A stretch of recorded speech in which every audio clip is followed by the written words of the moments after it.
Deuxième source de l'incrédulité, c'est le fait de laisser son cœur s'endurcir, le cœur endurci. L'endurcissement est différent du cœur mauvais. Actes chapitre 19, versets 8 à 9.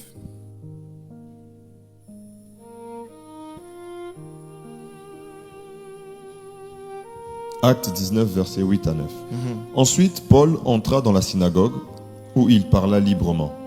Pendant 3 mois, il discourut sur les choses qui concernent le royaume de Dieu, s'efforçant de persuader ceux qui l'écoutaient. Non, j'ai dit Jean. Je me suis trompé. J'ai dit Actes, désolé, c'est Jean chapitre 20, excusez-moi. Jean chapitre 20, versets 27 à 29.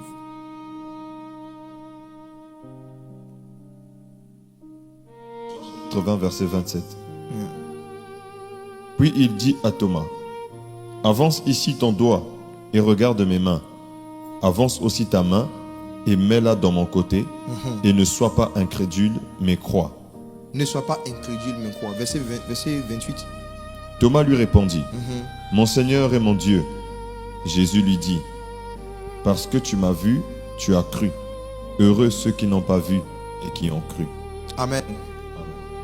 Alors, l'une des sources de l'incrédulité, c'est le manque d'expérience surnaturelle avec Jésus. Quand quelqu'un ne cherche pas, un cœur qui ne cherche pas à avoir des expériences surnaturelles va tôt ou tard devenir incrédule. Dans l'histoire des apôtres et de la résurrection de Jésus, j'ai toujours cru pendant longtemps que ce que le Seigneur a dit à Thomas était un reproche. Quand il dit heureux ceux qui ont cru sans avoir vu, c'est comme ça qu'on a toujours entendu cela. Maintenant, j'ai fait une étude biblique du contexte dans lequel ils étaient. Le contexte. Quand tu regardes le contexte historique, tu regardes le contexte même émotionnel, psychologique dans lequel les disciples étaient, ils avaient perdu toute force de pouvoir croire que Jésus pouvait ressusciter. Ils avaient perdu la force. Ils ont assisté à la violence que le Messie a subie de Gethsémane jusqu'à Golgotha. Ça les a démoralisés. Nous, on nous raconte l'œuvre de la croix. Eux, ils ont vu le Fils de Dieu être déshabillé. On lui a arraché la barbe. Ils ont vu le niveau de violence, de barbarie, d'humiliation que Jésus a vécu. La violence qu'ils ont vue les a jeté en eux un esprit de peur. Comme papa a dit quand il prêchait sur la peur, il a dit, l'apôtre Yves Cassano a dit que la peur ce n'est pas une émotion, c'est un esprit. Effectivement, il y a un esprit de peur qui a envahi les apôtres. Pourquoi? Parce qu'ils ont vu la barbarie, la violence qu'on a manifestée envers Jésus. Ils se sont dit, s'ils ont fait ça au Messie, et nous aussi on nous attrape, qu'est-ce qu'on va nous faire? Donc, ils n'avaient même plus les moyens de croire quelque chose. Ils cherchaient juste à survivre et à voir comment ils allaient faire pour sortir d'Israël. C'était leur projet. Donc, Jésus n'était pas en colère contre eux à cause de leur incrédulité. Non. Et il y avait un parmi eux qui, malgré que tous les autres avaient commencé à croire, avait encore du mal à croire. Et vous savez, dans l'amour que Jésus a pour ses disciples, il vient au secours de notre incrédulité. Jésus vient au secours de l'incrédulité. Comme cet homme que vous connaissez, qui avait son fils, on va en parler aussi tout à l'heure rapidement, qui avait son fils qui était lunatique. Il faisait semblant de croire, comme toi, jusqu'à ce qu'il soit démasqué et qu'il confesse, oh Seigneur, viens au secours de mon incrédulité. C'est cette honnêteté-là, le fait qu'il était honnête sur le fait que je suis incrédule, c'est là que Jésus l'a aidé. Thomas a été honnête, il a dit clairement que lui, il ne croit pas. C'est son honnêteté qui a amené une manifestation surnaturelle de Jésus au milieu d'eux. C'est parce qu'il y a eu un incrédule qui a été vrai envers Dieu que Jésus est apparu. Donc l'expérience surnaturelle a été provoquée pas par la foi des disciples, mais par l'incrédulité de Thomas. Je reprends. Parmi les disciples, il n'y avait personne qui croyait en rien. Mais il y avait seulement un seul qui a reconnu son incrédulité. Les autres faisaient semblant de croire. Le plus mauvais même parmi eux qui faisait semblant, c'était Jean. Quand les femmes sont venues leur dire que Jésus est ressuscité, il a fait semblant de croire en courant vite. La Bible dit qu'il a couru vite, il est parti au tombeau. Maintenant, quand il arrive devant le tombeau, qu'est-ce que Jean fait? Il s'arrête. Il voulait impressionner les autres apôtres pour leur montrer que lui, il croit vite, il court vite. Mais il a couru, maintenant, il arrive devant la mort. Il s'arrête, il commence à rentrer en prière. Le seul qui avait la foi et qui a démontré sa foi par ses œuvres, c'était Pierre. C'est qu'il démontrait que tu croyais en la résurrection. Tu devais accepter de prendre le risque de rentrer dans un tombeau et qu'on puisse fermer la pierre derrière toi. Celui qui avait la foi est celui qui a pris le risque de rester pour toujours avec son Jésus dans la tombe. Parce que la pierre en question, quand ils ont regardé, ils ne savaient pas qui a roulé la pierre, on ne voyait personne. C'était risqué. Hein. Si tu regardes regardez le contexte, c'était très risqué, très risqué. Jean a dit, sa foi a des limites. Jean a dit, moi au moins, je suis arrivé là, à l'entrée du tombeau, c'est bon, Dieu a vu que j'ai fait des efforts, j'ai couru. Personne parmi eux n'avait la foi, personne. Mais il y a un seul qui a dit clairement que tant qu'il ne voit pas, il ne croit pas. C'est parce qu'il a confessé son incrédulité que Jésus est apparu de façon surnaturelle. Et Jésus est allé vers lui seul pour dire, comme toi tu as été honnête, touche. Ce matin, si tu confesses que tu es incrédule, tu vas toucher à Jésus. Si tu reconnais que tu es incrédule, Jésus va t'aider. Et l'une des façons dont Jésus nous aide, c'est en nous faisant vivre des expériences surnaturelles. Touche, mets ta main, ne sois pas incrédule. Il lui a dit ne sois pas incrédule après qu'il lui a dit touche. Ça veut dire que la méthode pour ne plus être incrédule est de toucher Jésus. Quand tu touches à certaines expériences surnaturelles, tu n'as pas besoin d'écouter un enseignement sur la foi. Quand tu vis certaines expériences surnaturelles, la foi se construit seule. Quand tu touches à certaines réalités de l'onction, la foi devient naturelle. Il dit Thomas, touche. Pour détruire l'incrédulité de Thomas, Jésus n'a pas enseigné 1 heure sur la foi. Pour dire le mot foi vient du mot grec. C'est pas comme ça. Pour détruire Jésus est pragmatique, hein, les frères. Jésus est très pragmatique. Il est très pragmatique. Tu es incrédule, touche. C'est fini. Il y a des manifestations surnaturelles de la présence du Saint-Esprit et de la puissance du Saint-Esprit dans nos assemblées que Jésus fait juste pour aider les Thomas, c'est tout. Il sait qu'il y a un curieux qui est là, qui dit qu'il ne croit pas aux histoires de prophétie et de guérison. Jésus fait exprès ce jour-là, il guérit quelqu'un. Le monsieur entend le témoignage, il vient de toucher. L'apôtre Jean pouvait dire, toujours Jean, après avoir été guéri de l'incrédulité aussi, a dit dans 1 Jean chapitre 1, ce que nos yeux ont vu, ce que nos mains ont touché, concernant la parole, c'est ce que nous prêchons. Heureux ceux qui ont cru sans avoir vu. Est-ce que ça veut dire que ceux qui ont cru après avoir vu sont malheureux?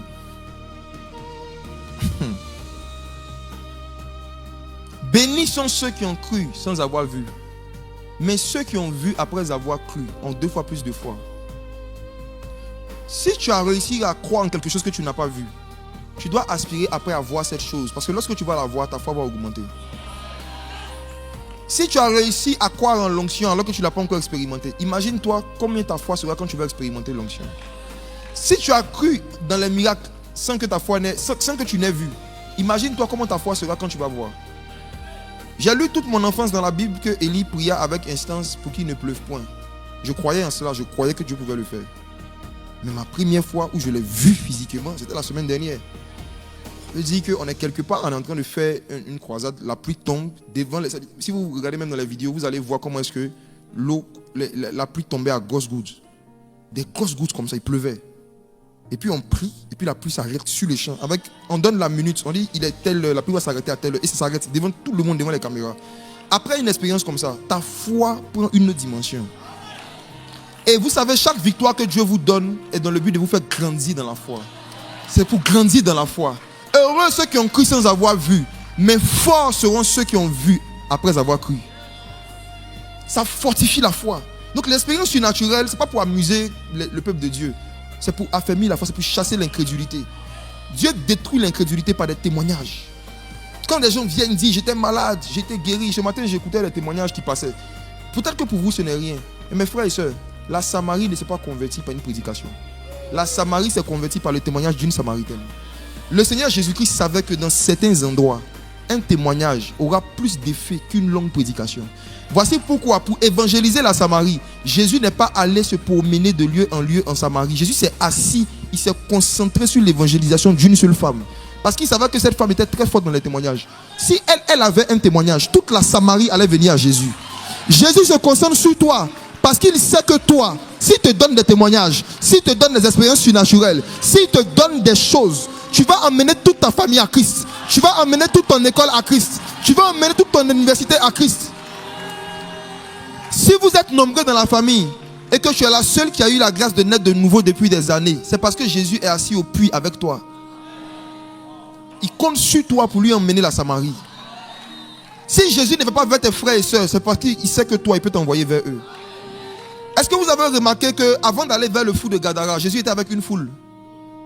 Il était avec une foule, plus de 3000 hommes, sans compter les femmes et les enfants. Il a dit à ses disciples, allons de l'autre bord. Il a laissé la foule pour aller se concentrer sur un seul démoniaque.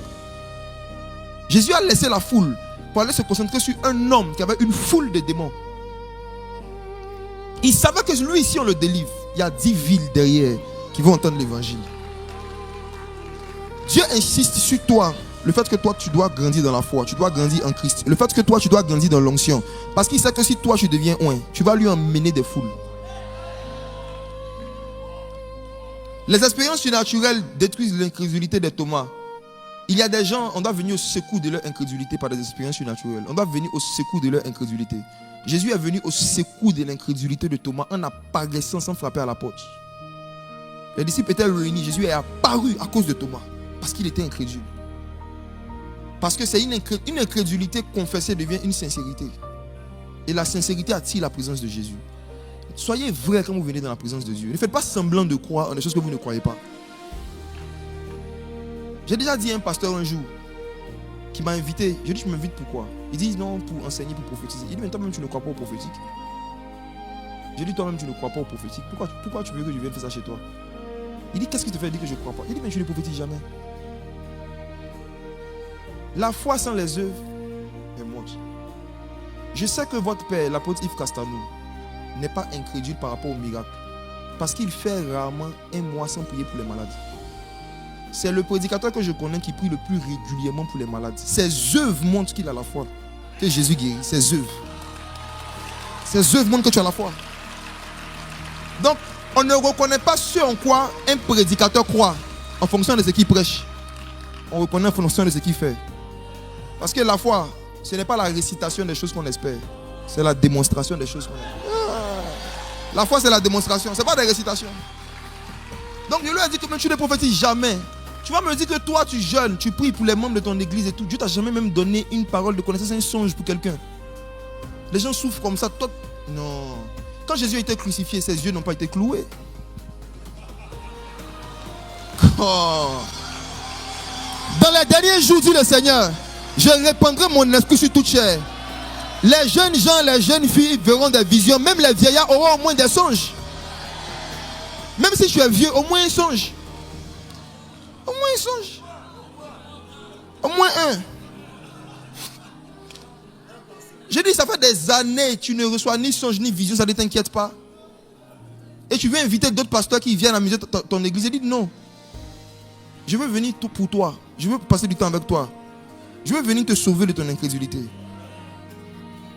Aider un pasteur à grandir dans l'onction et dans le surnaturel, c'est aider des milliers de personnes. Parce que par lui seul, beaucoup de gens peuvent être touchés.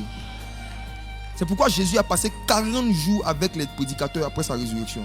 Il a organisé un camp privé de 40 jours d'enseignement, Actes chapitre 1, où il leur parlait des choses surnaturelles. 40 jours de mystère. Ce qu'ils ont réussi était tellement lourd qu'ils n'ont jamais raconté en détail. 40 jours d'enseignement. C'est après ça qu'il est monté au ciel. Il a passé du temps avec ceux qui devaient conduire. Il fallait qu'eux, ils soient spirituels. Il fallait qu'eux qui conduisent soient spirituels. Beaucoup parmi vous, Dieu vous accorde la grâce d'être dans une église. Vous avez un pasteur spirituel. Vous partez chercher des pères spirituels ailleurs parce qu'ils sont soi-disant prophètes. Écoutez-moi. Pour que quelqu'un puisse être ton père spirituel, il ne faut pas seulement qu'il soit un père. Il faut qu'il soit spirituel.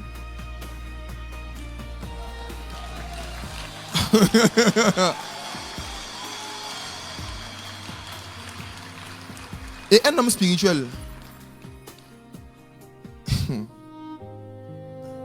ça se voit par les thèmes qu'il aborde dans ses enseignements. Un homme spirituel est un homme qui te donne des messages dans le but de te faire croître en Christ et de te rendre toi-même plus spirituel. Mais quelqu'un qui te dit quand tu dois voyager, tu dois consulter le prophète. Quand tu dois faire une affaire, tu dois consulter le prophète. Quand tu dois te marier, il faut que le prophète voie. Il n'est pas spirituel. C'est un père charnel qui est ton père spirituel. L'homme spirituel cherche à faire de toi un homme spirituel. L'homme spirituel est celui qui te donne des messages pour que Christ soit formé en toi. L'homme spirituel est celui qui travaille à ce que tu deviennes de moins en moins dépendant spirituellement de lui.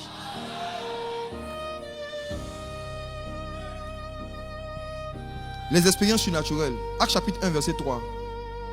Quand ton cœur n'aspire pas à vivre des expériences surnaturelles, tu vas devenir incrédule. Frères et sœurs, je vous dis la vérité. Vous allez devenir incrédule vis-à-vis des miracles. Vous allez devenir critique. Vous allez devenir sceptique envers tout ce qui est surnaturel. Parce que vous-même, vous n'aspirez pas aux choses surnaturelles. L'incrédulité envers le côté surnaturel de Jésus est trop développée dans nos églises. Trop. Acte 1, verset 3. Après qu'il eut souffert, il leur apparut vivant et leur donna plusieurs preuves. Dis avec moi plusieurs preuves. Plusieurs preuves. Plusieurs preuves. Plusieurs preuves. Frères et sœurs, j'ai une question à vous poser. Si ceux qui ont vu Jésus physiquement, qui ont dormi avec lui, qui ont marché avec lui, avaient besoin de preuves, et toi? Et nous? Et moi? Si Jésus a trouvé utile de donner des preuves qu'il est vivant à des gens qui l'ont déjà vu pendant 3 ans faire des miracles, et nous qui ne l'avons pas encore vu,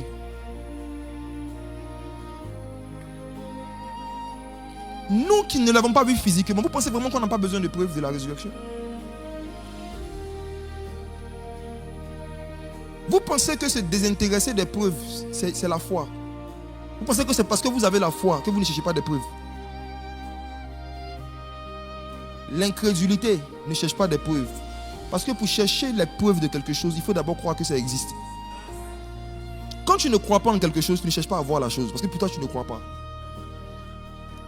Et je vais automatiquement dans mon prochain point.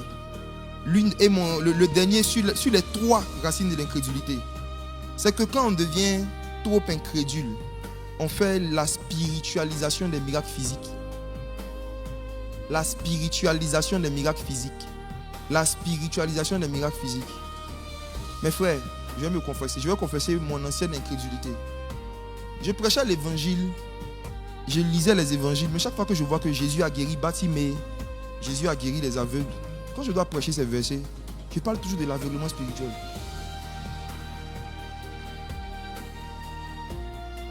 Il y a une chose que l'incrédulité fait, c'est que l'incrédulité te pousse à voir les miracles physiques de Jésus comme des images, des allégories, des paraboles. Moi, j'étais fort dans les paraboles sur les aveugles. C'est-à-dire, quand je prends l'histoire de Bartimée, on dit Bartimée était aveugle. Il cria, fils de David, aie pitié de moi. Je me dis, c'est comme ça que spirituellement, tu es aveugle. Tu es aveugle spirituellement. Je ne prêchais jamais aux aveugles physiques. Je ne disais jamais aux aveugles physiques que Jésus peut les guérir. Parce que je ne croyais pas trop en ça. L'une des façons dont l'incrédulité se manifeste, c'est la tendance à spiritualiser à l'excès des miracles physiques, des manifestations surnaturelles physiques. Comme tu n'arrives pas à y croire, tu les mets en parabole. Pendant des années, moi, je n'avais jamais vu quelqu'un qui était aveugle, qui a vu physiquement, aveugle physique qui voit. Je n'avais jamais vu. Donc la vérité, c'est que je sais que Jésus peut faire. Vous savez, dans notre conscience à tous, on se dit, Jésus peut le faire. On chante ça même. Oh, Bartimée, Jésus a guéri Bartimée. Oui. Mais pourquoi quand les aveugles viennent dans nos programmes, on fait comme si on ne les voit pas?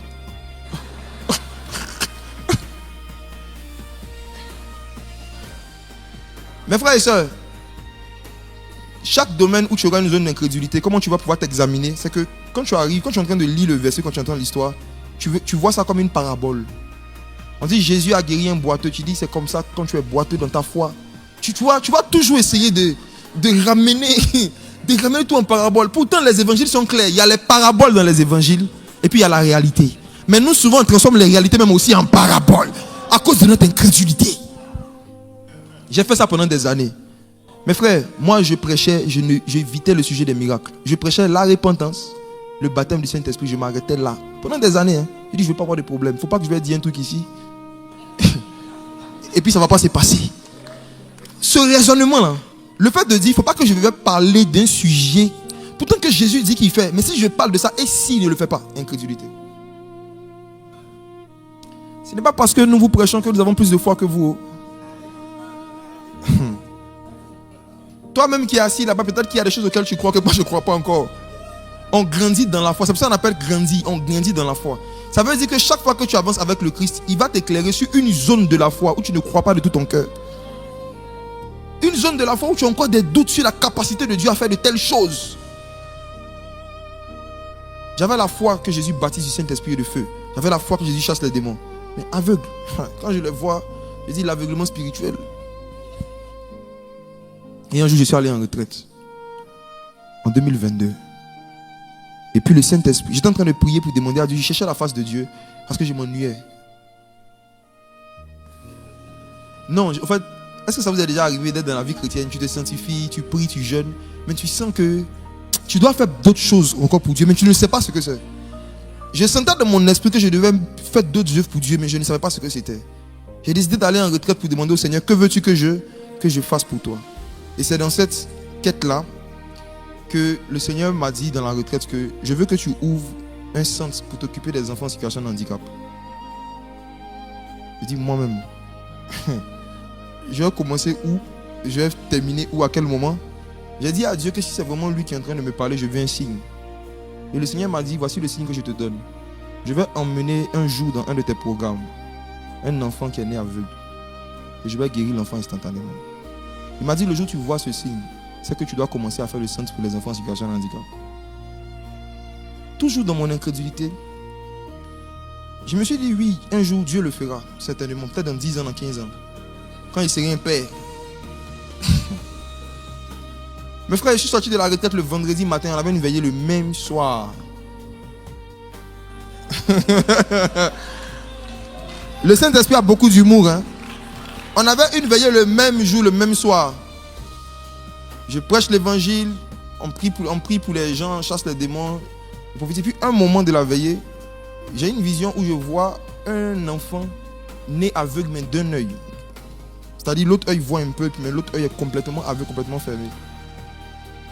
Je vois la vision, mais je dis, si j'en parle, et qu'il n'y a pas de miracle. Donc je fais exprès, je saute cette vision et je parle de d'autres visions. J'ai prophétisé sur tout le monde pendant des heures, j'ai fini. Il me reste encore 2 heures. Ce jour-là, j'ai prié. La prière qui est faite de mon cœur était sur le pupitre comme ça. J'ai dit, Seigneur, viens au secours de mon incrédulité.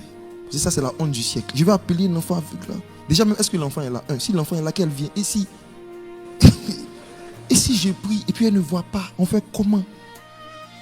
Toi, Dieu, personne ne te voit, c'est moi qu'on filme. Oh, c'est moi qu'on filme. Oh! J'ai commencé à me repentir dans mon cœur. J'ai dit, Seigneur, viens au secours de mon incrédulité. Viens au secours de mon incrédulité. J'ai donné la parole. Une femme sort de la foule avec sa fille. Elle vient. Elle monte sur le pupitre. Au fur et à mesure que la femme est en train de monter avec la petite fille sur le pupitre, la peur me quitte, je suis ému de compassion. La Bible dit que l'amour parfait bannit la peur. Le Seigneur m'a dit, tu as peur parce que tu n'aimes pas assez cet enfant. Tu as peur qu'elle ne soit pas guérie parce que tu ne l'aimes pas. Ta peur vient du fait que tu veux protéger ton image. Tu ne penses pas à comment est-ce que Dieu peut la soulager, tu penses à comment tu peux te protéger. Et j'ai commencé à regarder la fille, j'ai dit si c'était ma propre fille, qu'est-ce que j'aurais voulu que Jésus fasse pour elle? Frères et sœurs, je n'ai pas eu le temps de prier. Quand elle est venue sur le podium, j'ai commencé à adorer le Seigneur. Et au moment où je l'ai laissée, elle a crié, maman, je vois. Je n'ai pas prié. Oui. C'était ma première fois de voir ça. C'était ma première fois. Si je savais que j'allais rendre ce témoignage, je vous aurais apprêté la photo et la vidéo pour qu'on monte, vous allez voir. L'œil de la pitié s'est ouvert. J'ai commencé à voir. Ma foi n'a plus jamais été pareille jusqu'à aujourd'hui. Et c'est là que j'ai compris pourquoi dans Colossiens 3, verset 1, Paul dit, cherchez les choses d'en haut, où Christ est assis à la droite de Dieu. Cherchez les choses spirituelles. Cherchez les choses spirituelles. Et depuis lors, j'ai commencé à faire la liste de tous les miracles physiques de Jésus que j'avais spiritualisés, comme les aveugles. J'ai commencé à me repentir pour dire, Seigneur, j'ai déjà vu que tu fais parler les muets. Je crois en ça dans la Bible, mais comment je vois les muets, je leur parle toujours du fait que le Seigneur peut te délivrer du mutisme spirituel. Mes frères et sœurs, ne faites pas semblant de croire en certaines choses pour lesquelles vous n'avez pas le courage de faire les œuvres. Quand vous ne voulez pas faire une œuvre dans un domaine, c'est que vous êtes incrédule. Humiliez-vous devant Dieu. Dites, Seigneur, je reconnais que ce type de miracle-là, ça je ne crois pas. Et on grandit dans la foi. Même dans le domaine des miracles, on grandit. Moi, je ne pense pas qu'il y a un prédicateur qui a la foi pour tout type de miracle. Non. Je pense que chacun, en fonction des expériences qu'il a eues avec Dieu, il a une certaine foi que dans ce domaine-là, Dieu peut faire des miracles. Et au fur et à mesure qu'il vit des expériences bâtissent la foi. Les expériences endurcissent la foi. Moi, par exemple, je ne croyais pas que Dieu pouvait nous donner de l'argent pour avoir un terrain encore moins construit avant que je rencontre l'apôtre Castano. Moi, je n'ai pas la foi pour ça. Moi, j'avais la foi que Dieu peut me donner 10 millions. Mais 100 millions, il dit, mais tu vas me donner, il dit, ça va quitter où, ça va commencer quel jour en fait? J'avais la foi que Jésus guérit les aveugles, que Jésus chasse les démons, Jésus guérit les malades. Mais la foi que Jésus peut nous donner les moyens de construire quelque chose, je ne croyais pas en ça. C'est quand je suis venu ici que papa m'a fait visiter tout ça l'année passée. Et puis je lui ai dit, mais papa, c'est quelle banque qui vous a donné l'argent gratuitement pour faire ça? Il m'a dit, non, ce n'est pas une banque. J'ai dit, mais si nous on veut faire le 10% de ça en Côte d'Ivoire, quelles sont les stratégies, comment on va faire pour avoir l'argent? Et il m'a dit, on ne construit pas avec l'argent, on construit avec la grâce. Cette phrase qu'il m'a donnée, ça a changé quelque chose dans ma tête. Il m'a dit, on ne construit pas avec l'argent, on construit avec la grâce. Il m'a dit, il y a des gens qui avaient de l'argent, mais comme ils n'avaient pas la grâce, ils ont eu tellement de dépenses imprévues, de problèmes qu'ils n'ont jamais pu terminer le chantier. Donc la première chose qu'il faut chercher d'abord, ce n'est pas l'argent, c'est la grâce. Frère, c'est là que ma foi est née.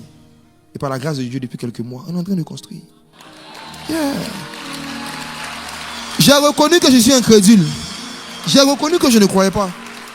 Vous ne grandissez pas dans la foi parce que vous faites semblant de croire. Vous faites semblant. Soyez vrai avec Dieu. Plus tu es vrai avec Dieu, plus Dieu te montre de vraies choses. Dis avec moi, Seigneur, viens au secours de mon incrédulité. Viens au secours de mon incrédulité. Cette semaine, chacun doit s'examiner pour voir dans quel domaine est-ce qu'il n'a pas assez de foi. Et demander à Dieu de lui faire grâce. Si on est plusieurs, si on devient vraiment des hommes et des femmes de foi, le réveil va se multiplier facilement. C'est parce que tu n'as pas la foi que lorsque tu croises quelqu'un qui a un démon, tu prends rendez-vous avec un pasteur, tu demandes à la personne de venir voir l'équipe de délivrance. Pourtant, Jésus a dit, voici les miracles qui accompagneront ceux qui auront cru. En mon nom, ils chasseront les démons. Pourquoi toi tu ne chasses pas le démon et tu veux l'envoyer à l'équipe de délivrance? Tu as cru, non? Est-ce qu'il a dit que c'est les miracles qui accompagneront le département de délivrance?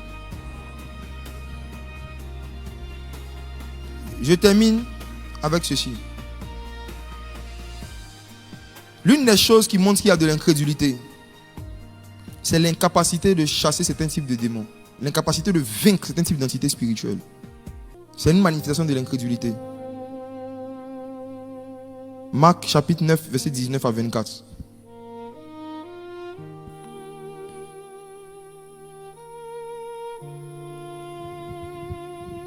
Race incrédule, leur dit Jésus. Jusqu'à quand serai-je avec vous? Jusqu'à quand vous supporterai-je? Amenez-le-moi. On le lui amena, et aussitôt que l'enfant vit Jésus, l'esprit l'agita avec violence. Il tomba par terre et se roulait en écumant. Regardons au verset 22. Et souvent l'esprit l'a jeté dans le feu et dans l'eau pour le faire périr.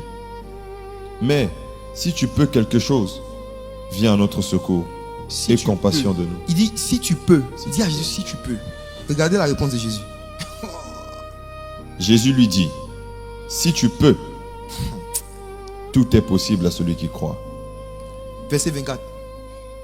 Aussitôt, le père de l'enfant s'écria, je crois. Viens au secours de mon incrédulité. Au début, il dit je crois. Et puis après, il se répand. Ah, viens au secours de mon incrédulité. En fait, je ne crois pas. En fait, il dit je crois, mais je ne crois pas. Je crois, mais pas bien. Je crois, mais pas assez. Je crois, mais aide-moi. Je sens que l'incrédulité est en train de me noyer, en train de me tuer. Aide-moi. Donc, il avait compris que le problème qui est arrivé à son enfant, là, c'est parce que lui, en tant que parent, il n'avait pas la foi. C'est tout. Son enfant souffrait à côté de lui parce que lui, il n'était pas un homme de foi. Et c'est le cas de beaucoup de parents. C'est parce que beaucoup de mamans ne prient pas, passent le temps à regarder des films, qu'il y a beaucoup de choses qui arrivent à leurs enfants sans qu'elles ne sentent, sans qu'elles ne sachent. En tant que parents, on a une responsabilité d'être dans la foi et d'entretenir notre foi afin qu'on puisse éviter certains drames à nos enfants. Et cet homme-là avait reconnu qu'il avait une incrédulité à cause de laquelle son enfant était en train d'être tourmenté par les démons. Il s'est confessé devant Jésus. Et Jésus a eu compassion de lui. Jésus a chassé le démon. Maintenant, les disciples qui n'ont pas pu chasser le démon demandent maintenant à Jésus, pourquoi n'avons-nous pas pu chasser le démon?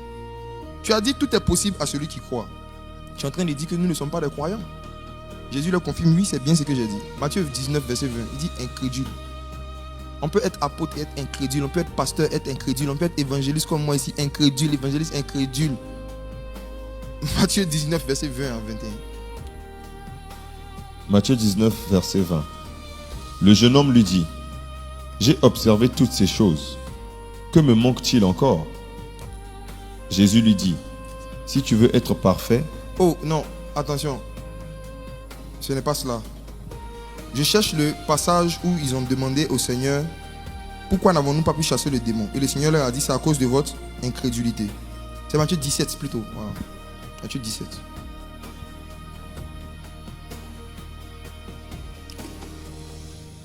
Alors les disciples s'approchèrent de Jésus et lui dirent en particulier, pourquoi n'avons-nous pu chasser ce démon?